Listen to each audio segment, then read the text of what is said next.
हिंदी में यूपीएससी की तैयारी से संबंधित प्रोग्राम्स को देखने के लिए सब्सक्राइब करें स्टडी IQ IAS हिंदी।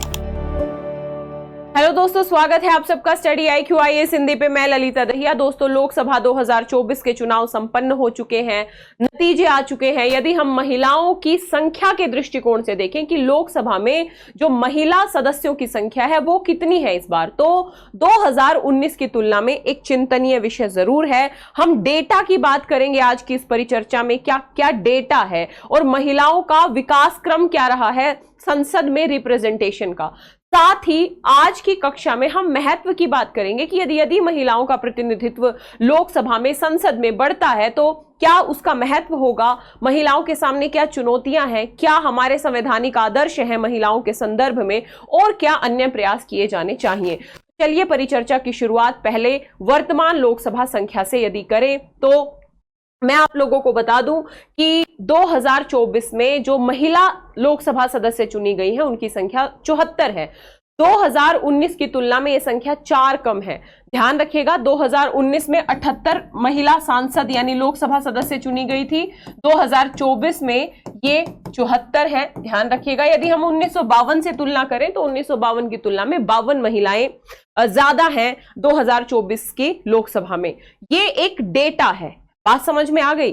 अब यहां पे यदि हम परसेंटेज की बात करें तो ये 74 महिलाएं निचला सदन यानी जो लोकसभा है उसका सिर्फ 13.63% हिस्सा है। ध्यान रखिएगा, जो अगले परिसीमन अभ्यास के बाद महिलाओं के लिए आरक्षित 33% आरक्षण से काफी कम है।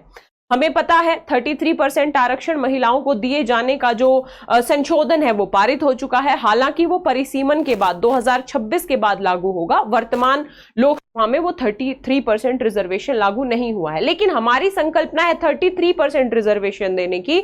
लेकिन वास्तविक संख्या कितनी है? 13.63%। यानी महिलाओं का प्रतिनिधित्व बढ़ाने के लिए कठोर प्रयास किए जाने की जरूरत है, जिसमें से एक प्रयास हम कर चुके हैं संविधान संशोधन के तौर पे। अब यहां पे यदि हम अन्य डेटा की बात करें, 1952 में महिलाओं ने निचले सदन की ताकत का सिर्फ 4.41 हिस्सा था। ये परसेंटेज धीरे धीरे बढ़ा है, लेकिन जिस दिशा में और जिस गति से यह परसेंटेज बढ़ना चाहिए उतना नहीं बढ़ा है, क्योंकि महिलाओं की संख्या में प्रगति तो हुई है, निश्चित तौर पे हुई है, लेकिन प्रगति की जो दर है वो काफी धीमी है। ध्यान रखिएगा, यदि हम बात करें 1971 में फिर से 4% आ गया था। यदि हम 2009 की बात करें तो 10% का आंकड़ा पार कर गई थी। 2019 में लगभग 14.36% का आंकड़ा पार कर गई थी और 2024 में फिर से लगभग 13.63% ही महिलाएं सांसद हैं लोकसभा के अंदर। यदि हम दूसरे देशों से तुलना करें, विशेष तौर पर यदि हम स्कैंडिनेवियन कंट्रीज की बात करें तो वहां पे 45% से ऊपर महिला रिप्रेजेंटेशन है वहां की संसद में। यदि हम दक्षिण अफ्रीका की बात करें, वहां पे लगभग 45 to 46% महिला प्रतिनिधि हैं। यूके में 35% और अमेरिका में 29% है। यदि हम इन देशों से तुलना करें तो हमारे देश में जो प्रतिनिधित्व है वो महिलाओं का काफी कम है, आसपास के देशों की तुलना में भी कम है। यहाँ पे विचार करने की बड़े स्तर पे जरूरत है। आगे हम बताएंगे कि क्या क्या प्रयास हम कर रहे हैं और करने की जरूरत है। यहाँ पे पहले हम थोड़ा डेटा की बात कर लेते हैं। यदि 2024 के डेटा को देखें, पार्टीवार महिला सदस्यों की बात करें तो लगभग 31 महिला सांसद के साथ भाजपा इस सूची में सबसे ज्यादा, यानी भाजपा में लगभग 31 महिला सांसद चुन के आई हैं। कांग्रेस में 13 महिला सांसद हैं, टीएमसी में 11 हैं, एसपी में 5 हैं, डीएमके में 3 हैं। इसके साथ ही बिहार की जो 2 अन्य पार्टी है एलजेपी, आरवी और जदयू, इनमें 2-2 महिला सांसद चुन के आई हैं। नए चेहरे भी हमें देखने को मिले, यानी इन 74 महिला सांसदों में से 43 महिला सांसद ऐसी हैं जो पहली बार चुन के आई हैं लोकसभा के अंदर। इसके साथ ही यदि हम टोटल महिला सांसदों की बात करें और एक पर्टिकुलर स्टेट की बात करें तो पश्चिम बंगाल से 11 महिला सांसद चुन के आई हैं। इस 2024 के चुनाव में टोटल लगभग 8,360 उम्मीदवारों ने चुनाव लड़ा, जिनमें से लगभग 797 महिला उम्मीदवार थी। और इन उम्मीदवारों में सबसे ज्यादा महिला उम्मीदवार 69 महिला उम्मीदवार भाजपा से और 41 उम्मीदवार कांग्रेस से मैदान में उतरी थी। लेकिन विजय हुई कितनी? 74। ये हम देख चुके हैं।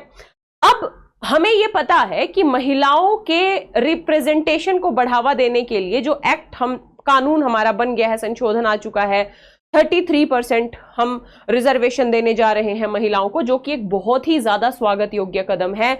महिला आधी आबादी है, तो महिलाओं का रिप्रेजेंटेशन संसद में जरूर होना चाहिए, क्योंकि जब तक महिलाओं का प्रतिनिधित्व नहीं बढ़ेगा, महिलाओं से जुड़े हुए मुद्दों का व्यवहारिक तौर पे समाधान नहीं हो पाएगा। बात समझ में आ रही है? महिलाओं का वास्तविक सशक्तिकरण नहीं हो पाएगा, क्योंकि राजनीतिक सशक्तिकरण के बिना बाकी जो सशक्तिकरण है वो भी लगभग अधूरे हैं।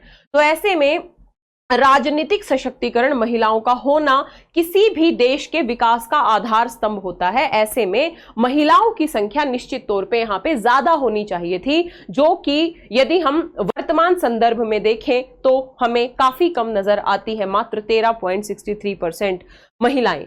अब यहाँ पे हम महत्व की बात कर लेते हैं कि यदि महिलाओं का संसद में प्रतिनिधित्व बढ़ता है तो इसके क्या लाभ होंगे। तो पहला लाभ होगा एसडीजी, यानी सतत विकास लक्ष्यों का जो आदर्श है उनको हम प्राप्त कर पाएंगे। साथ ही राष्ट्रीय संसद में महिलाओं का जो प्रतिनिधित्व बढ़ेगा, उससे संसदीय राजनीति में लैंगिक समानता की जो संकल्पना है वो व्यवहारिक तौर पे साकार हो पाएगी। महिलाएं जिनको अक्सर नजरअंदाज कर दिया जाता है, महिलाओं से जुड़े हुए मुद्दों को, यदि महिला प्रतिनिधियों की संख्या ज्यादा होगी तो वो महिलाओं से जुड़े हुए मुद्दे को व्यापक स्तर पे उठा पाएंगी और उनका व्यवहारिक दिशा में समाधान कर पाएंगी। ध्यान रखिएगा।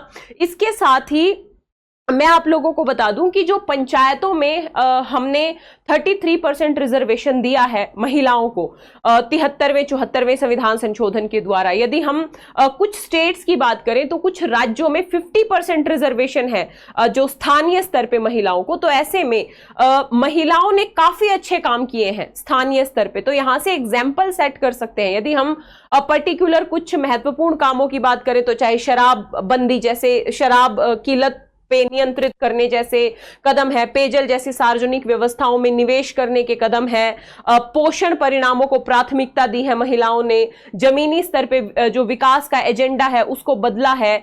तो ऐसे में यदि महिलाओं का रिप्रेजेंटेशन बढ़ता है तो निश्चित तौर पे महिलाएं हर दिशा में बेहतर कर सकती हैं। यहां पे भारत की यदि बात करें तो भारत में महिलाओं के विरुद्ध अपराधों का जो प्रतिशत है वो बहुत ज्यादा है।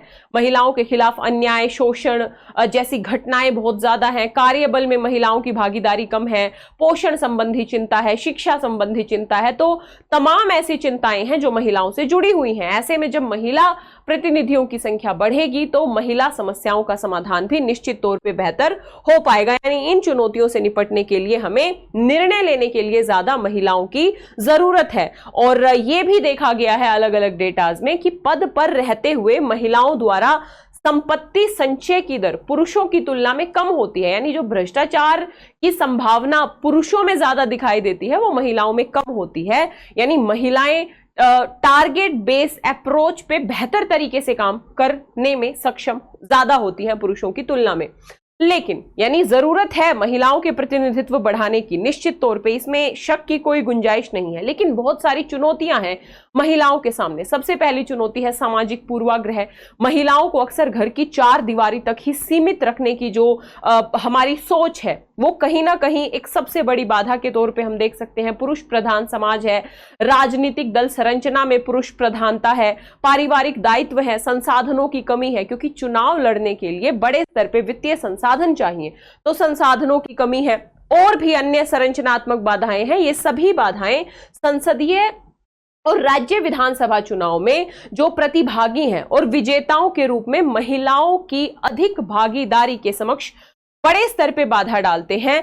चुनाव अभियान अपने आप में काफी कठिन होता है, लंबा समय देना पड़ता है, इसके साथ ही बड़े स्तर पे वित्तीय संसाधन चाहिए। ये तमाम बाधाएं हैं जो महिलाओं के समक्ष बड़े स्तर पे चुनौती प्रकट करती हैं। साथ ही महिला राजनेताओं के प्रति लगातार अपमान, अनुचित टिप्पणी, अमर्यादित भाषाएं, इसके चलते भी महिलाओं का राजनीति में जो पार्टिसिपेशन है वो अपने आप में चुनौतीपूर्ण हो जाता है। उन्हें निर्भर रहना पड़ता है वित्त पोषण इत्यादि के लिए अपने परिवार और अन्य संसाधनों पे। तो ऐसे में तमाम चुनौतियां हैं महिलाओं के समक्ष, हमें इन चुनौतियों का समाधान करना पड़ेगा।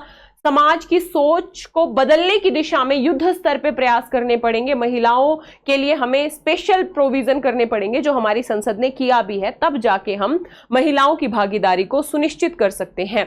इसके साथ ही जब महिलाएं राजनीति में जाती हैं तो एक तरीके से जो नरम मंत्रालय के तौर पे उनको प्राथमिकता दी जाती है, जैसे सामाजिक कल्याण, संस्कृति, महिला बाल विकास मंत्रालय, तो इस परसेप्शन को भी बदलना पड़ेगा। हालांकि ऐसा नहीं है कि हमेशा ऐसा ही होता है। हमारे देश में बड़े बड़े मंत्रालय महिलाओं ने संभाले हैं। देश की प्रधानमंत्री हमारे देश में, देश की राष्ट्रपति जैसे पद महिलाओं के पास रहे हैं। तो ऐसे में महिलाओं के महत्व को उजागर करने की जरूरत है और निश्चित तौर पे महिलाओं का प्रतिनिधित्व जब बढ़ेगा तो समस्याओं का समाधान और ज्यादा बेहतर तरीके से हो पाएगा। हमारे संविधान के आदर्श की बात करें तो चाहे फंडामेंटल राइट हो, चाहे डीपीएसपी हो, महिलाओं की समानता, स्वतंत्रता, अवसर की समानता, उनके लिए विशेष संरक्षण जैसे प्रयासों की व्यवस्था की है। हमने 73वें 74वें संविधान संशोधन जैसे प्रावधान किए जिसमें महिलाओं को हमने रिजर्वेशन दिया। हम संसद में विशेष तौर पे लोकसभा और विधानसभाओं में महिलाओं के 33% रिजर्वेशन के लिए प्रावधान किया है, जो शीघ्र ही लागू हो जाएगा परिसीमन के बाद। तो ये तमाम ऐसे प्रावधान हैं जो ये दिखाते हैं कि भारत की तरफ से निश्चित तौर पे महिलाओं की भागीदारी बढ़ाने के लिए विशेष तौर पे प्रयास हो रहे हैं। लेकिन यहाँ पे और ज्यादा प्रयास किए जाने की जरूरत है, युद्ध स्तर पे प्रयास किए जाने की जरूरत है, क्योंकि जब महिलाओं की भागीदारी राजनीति में बढ़ेगी तो निश्चित तौर पे महिलाओं की जो समस्याएं हैं उनके समाधान की दिशा में और ज्यादा सकारात्मक प्रयास किए जा सकेंगे। आपका क्या विचार है इस मुद्दे पे, जरूर अपने विचार कमेंट बॉक्स में बताइएगा। इसके साथ ही यदि आप 2025, 26 या 27 में यूपीएससी का अटेम्प्ट देना चाहते हैं तो 10 जून से कक्षाएं प्रारंभ हो रही हैं।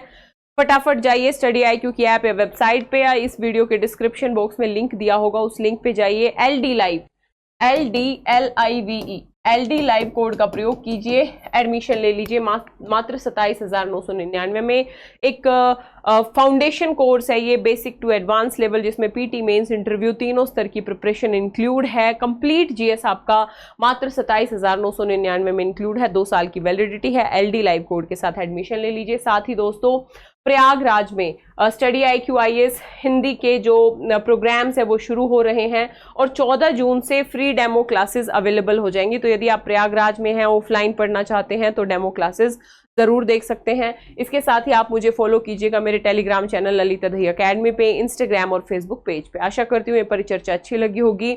मिलेंगे इसी तरीके की अगली परिचर्चा में। Thank you so much. Hindi में यूपीएससी की तैयारी से संबंधित प्रोग्राम्स को देखने के लिए सब्सक्राइब करें स्टडी IQ IAS हिंदी।